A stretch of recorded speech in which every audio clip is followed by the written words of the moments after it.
Hello everyone, আজকে তোমাদের সাথে আমি একটা ম্যাগি রেসিপি শেয়ার করব। তো ম্যাগিটা হচ্ছে চিজ ম্যাগি।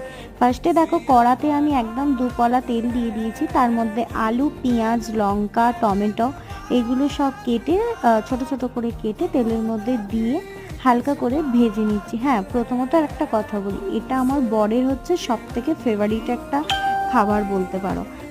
ও আমাকে অর্ধেক দিনই অফিস থেকে ফোন করে ফেরার সময় বলে যে এটা বানিয়ে রাখো, আমি গিয়ে খাবো। আর না হলে মামনির কাছে অন্য কিছু খাবে বায়না করে, এটা খেতে চাইলে আমাকেই বলে। তো যাই হোক, এর মধ্যে আমি একটু হালকা নুন দিয়ে দিয়েছি। আর একদিকে আমি ম্যাগিটা সেদ্ধ করতে দিয়েছি। ম্যাগিটা জলে সেদ্ধ করে নেওয়ার পর এর মধ্যে আমি একটা ডিম দিয়ে আলু ভাজাগুলোকে সাইডে সরিয়ে রেখে ডিমটাকে হালকা করে ফাটিয়ে নিয়েছি। ফাটিয়ে নিয়ে ডিমের একটা ভুজিয়া তৈরি করে নিয়েছি। একটাই ডিম দিয়েছি যেহেতু ও একাই খাবে, যার জন্য। আর দিয়ে ডিমটার সাথে আস্তে আস্তে আলুগুলোকে টেনে টেনে